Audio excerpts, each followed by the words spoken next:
Kweziphambili emini nje iPalamente ngalemva kwemini izakushukuxa ivote kwingxelo yeSection 89 efumanise ukuba umongameli URamaphosa kungenzeka ukuba mhlawumbi ufanele ukuphendula ngombhodamo okubiwa kwemali kwifama yakhe iPhalaphala. What you have signed up for is not a job. It is according to the service of the people of South Africa. Umongameli URamaphosa wothulela umnqwazi amawaka abo bebeqeqeshelwa ukuba ngamapolisa ngokugqiba izifundo zabo.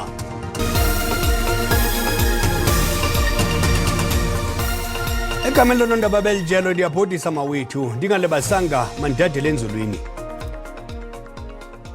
IPalamente ngalemva kwemini izakushukuxa ivote ngengxelo yeSection 89 efumanise ukuba umongameli URamaphosa kungenzeka ukuba mhlawumbi ufanele ukuphendula ngombhodamo okubiwa kwemali kwifama yakhe iPhalaphala. Yinsi ikhuphe umyalelo kwigqugula layo ukuba ikhatywe le ngxelo. Ngoku siqhagamshelana ngqo nomhleli wezopolitiko uMzwandile Mbeje esePalamente yokuba akhe sinike imvuthulula boya. Mzwayi siyakwamkela. Uthethe namalungu amaqela ezopolitiko ohlukeneyo ngalentsasa. Ingaba umoya ubheka ngaphi? Singalindela ntoni ngalemva kwemini? Sibingelele, siyavuya sibingelele nakubabukeli emakhaya. Nebala sikhulumile nabantu abahlukene amalungu ePalamente, amaqembu ehlukene aweqembu elibusayo nawo amaqembu aphikisayo.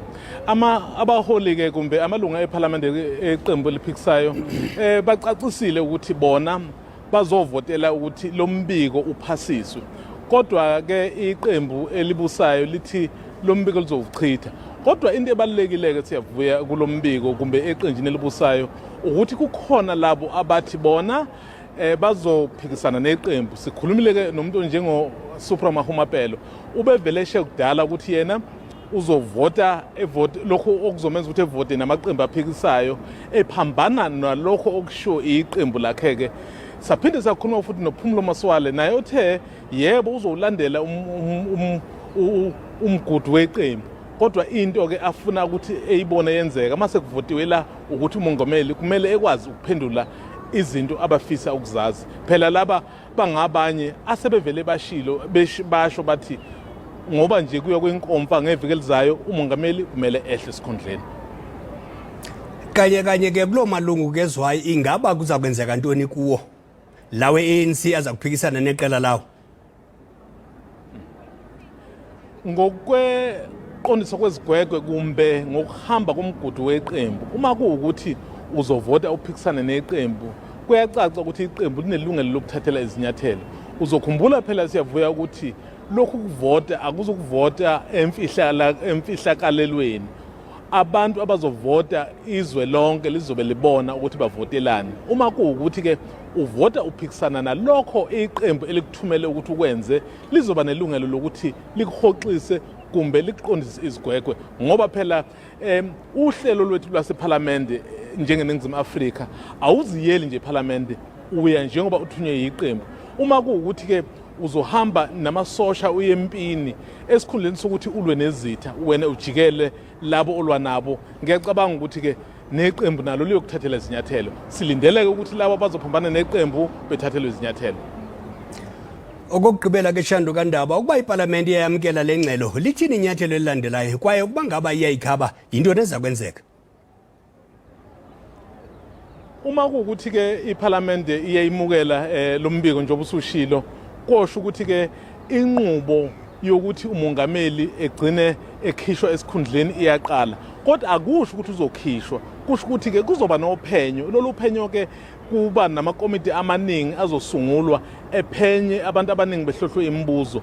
Inhloso yalo ke ukuthi umongameli mhlambe egcine ekhishiwe esikhundleni. Kodwa noma ngathiwa lolu hlelo liyenzeka, ukukhishwa komongameli esikhundleni kumele kuvotelwe ngaphansi kwalolu hlelo amalungu amaningi kakhulu. Engicabanga ukuthi ke kuyoba umqansa omkhulu. Kodwa uma kuukuthi ke njoba silindele lo mbiko uzochithwa, silindele ukuthi lo mbiko kube ukuthi amaqembu aphikisayo angahambisani nalakho azoya enkantolo mhlambe efuna enye inqubo entsha futhi. Sithi chochubeko Shandu kaNdaba lo ngumhleli wezopolitiko kwelijelo uMnumzana Mzwandile Mbeje sithetha naye ngqo esePalamente eKapa. Ukandidati yethu uBulelani Philip naye usePalamente Elandela inqaku uthethe namalungu amaqela ezopolitiko aphikisayo. Masibulise kuweni apha eGauteng sinamkele apha ngaphandle kweli holo lalapha eKapa apho IPalamente kulindeleke kuba ivotele lengxelo yengcaphephe zomthetho ebiphanda kuba umongameli uRamaphosa unetyala kusini na. Lo ngxelo ke ifumanise kuba umongameli kufuneka aphendule izinto ezithile, kodwa ke IPalamente namhlanje inoxanduva lokuba iphehlelele lo ngxelo okanye ichithe. Ukuthetha banzi ngalomba umongameli wombutho iPAC umzwanele Nyonso uza kusicacisela ke yena. Mhlekazi masikubulise sikwamkele sikubuza okokuqala, ingathi ufumene izigrogriso ngokuba mhlawumbe uzawuvotela elipicala, ingaba lonto inyani? Inyani leyo ndifumene iSMS etshoyo ethuba ndivote in favor of emotion ka-ATM. Iintsuku zam zophila zibaliwe, andiyazi imotion ye-ATM, andiyazi nento bathetha ngayo, kodwa ndikhathalelanga ndizawuvota ngolu hlobo iPAC ifuna ndivote ngalo. Umbutho wona we-PAC ucinga mhlawumbi uzawuvotela uba le ngxelo ichithwe okanye iphehlelelwe? Ngenzeka njani into iPalamente ispende more than 5 million ifuna ingxelo, ithi ingxelo yawufika kubekho abantu abathi mayichithwe?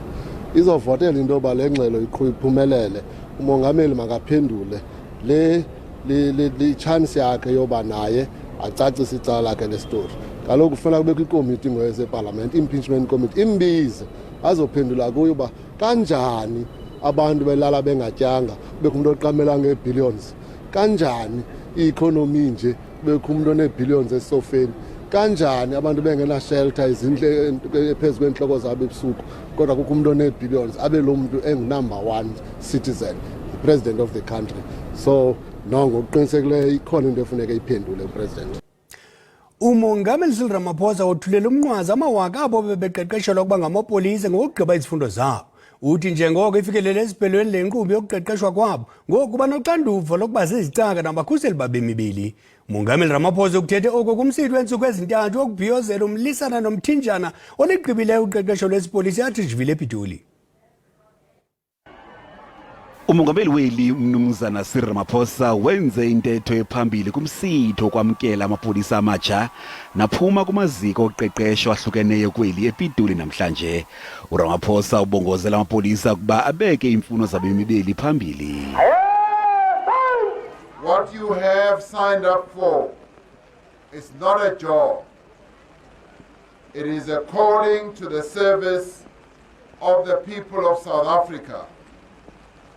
This is a calling that demands commitment beyond the call of duty.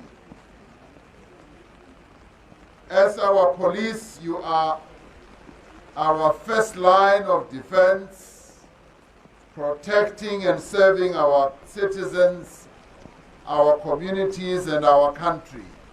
Umongameli uhlabe ikhwelo kulamapolisa kuba achasane kwaphela norhwaphilizo nobuqhophololo. Take a firm stance against corruption, unethical conduct, and against any actions that could erode the faith of our people in the police service. Work with our communities. You are as strong as the communities that you are deployed to serve. Lo msitho ibikubethelela isithembiso sakarhulumente sangaphambili sokwangeza amapolisa eli. As Minister Akhusele indicated, we have 9,252 new police constables who have successfully completed the required training. This is an indication that indeed we are making progress. We applaud the South African Police Service for its recruitment strategy.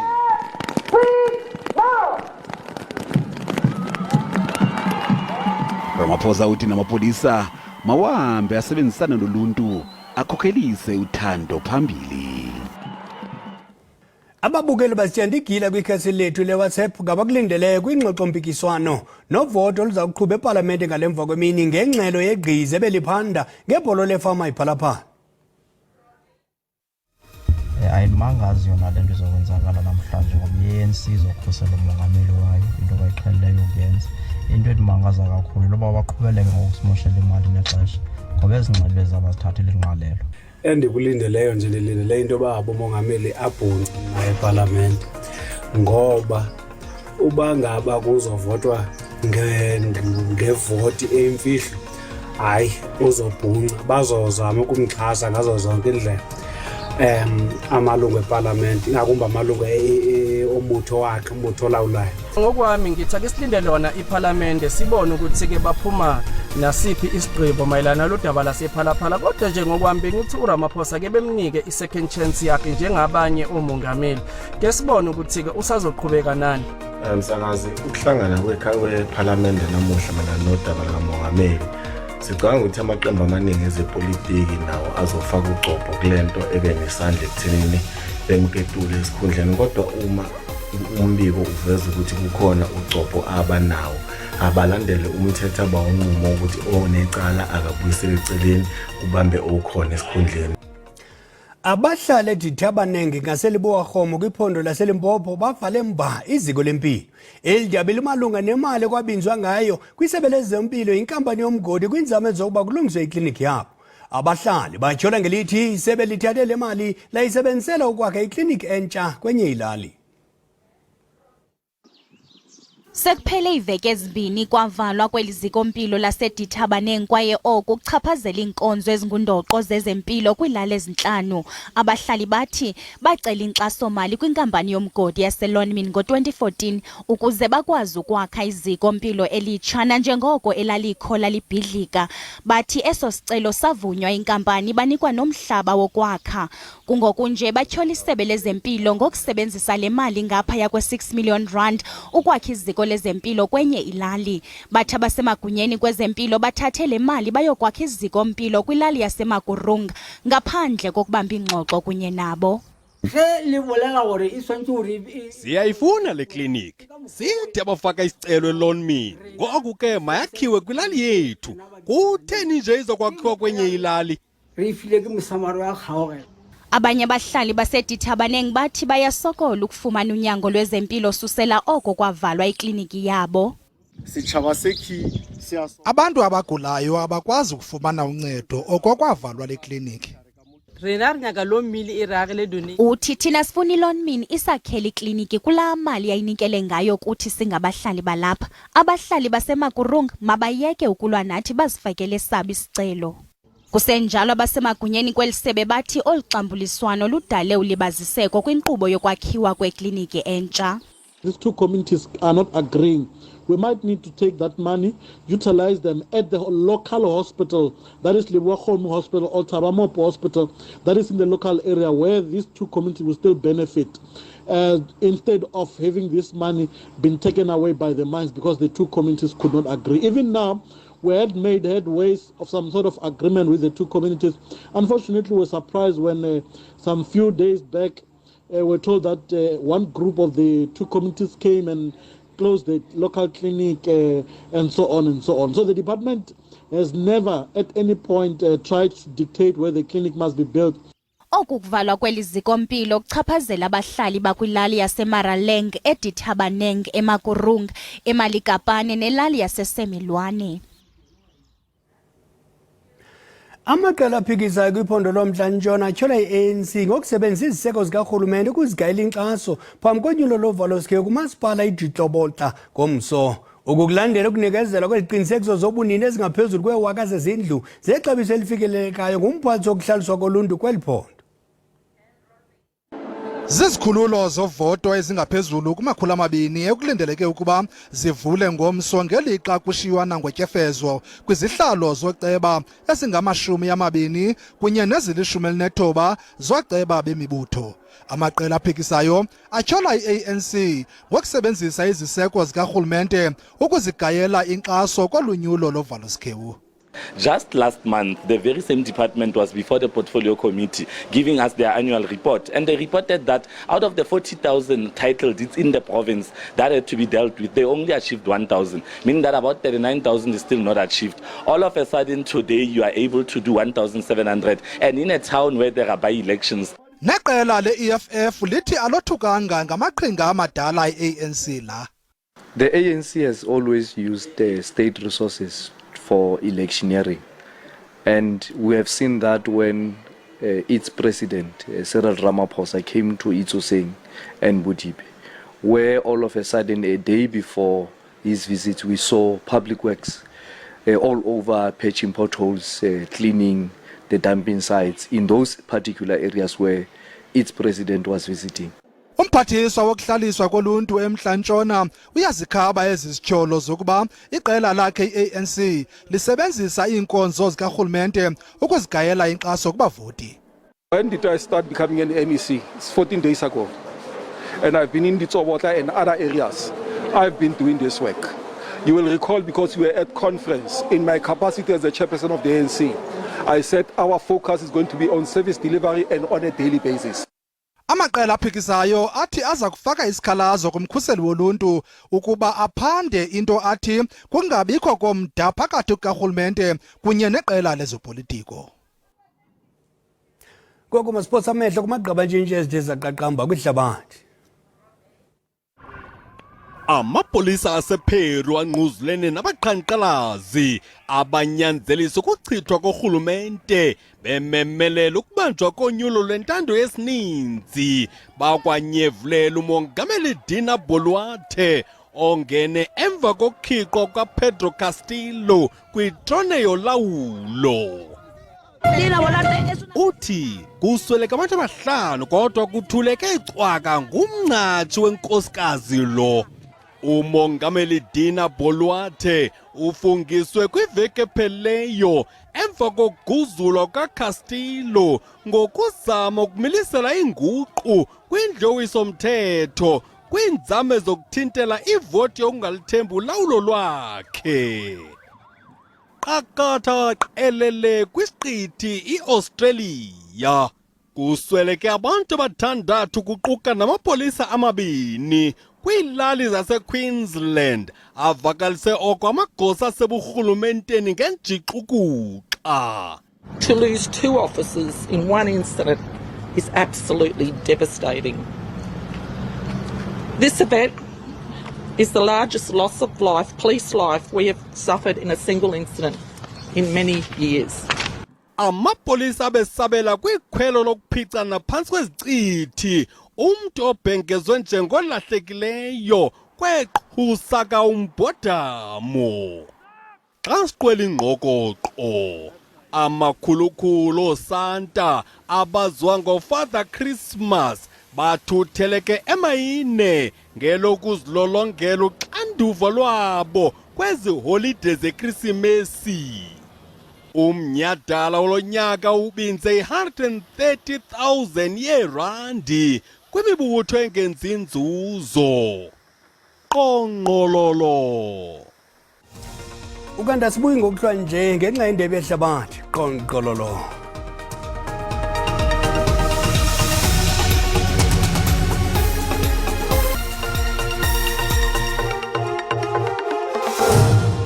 Manibambe ngazibini ke kuwe bele apha ezindabeni ndibuliseke emzontsunda apha ekhaya ndikwamkela kaloku apha ediskeni yethu yemuslim masijonge ngokubanzi eyakutshanje siqala ngokujonga ngxelo yethu ke yemvula nomoya kutshanje imandundu kakhulu ke izulu kwimpuma yonke iphela apha eMzantsi Afrika namhlanje qhaxe lamathuba ezamvula ngaye la 80% phaya koLesotho kwindawo ezizokhona phaya kolaphondo lonke lase-Free State phofa umanga nokolamoya isantya siqatha kakhulu phaya phakathi kweBloemfontein nezakini ezikumazantsi kwePretoria eJohannesburg ngokubanzi kwakhona futhi ngo-60% lamathuba ezamvula kwakhona phaya eMpumalanga Puma phaya KwaZulu Natal ayimanga ke la mimo isiqhubeke kubhudla ngesathi siqatha ngange-45 kilometers phaya ngeyure kusukela ngomso kwasekuseni futhi yaqhubeka la meko qhaxe ngo-60% ezamvula pha kumantla se-Free State lisasebekele impela futhi izulu phaya KwaZulu Natal Free State eLesotho naphaya eJohannesburg naso ke mbukelo wami esasuka lokuzandudumo zimandla kakhulu phantsi nje wonke lamandla wolaphondo lempuma koloni ngamandla pha ko-Free State amazantsi pha kwakhona eMpumalanga naseJohannesburg ngomso lemeko futhi yaqhubeka kwakhona kwimpuma phaya KwaZulu Natal amazantsi eMpumalanga amaqondo wethu ubushushu aphezulu futhi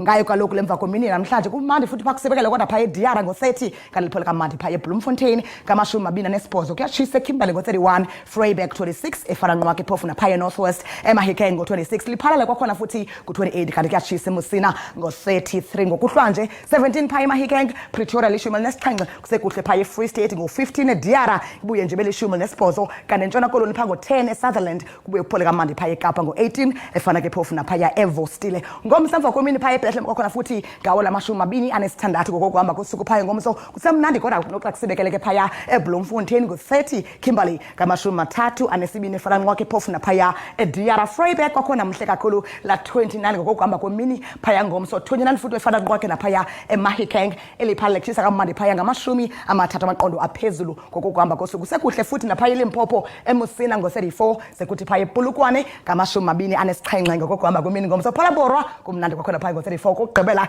esajonisi ibe ngu-28 mna ndikuthanda kangaka xesha lemyoli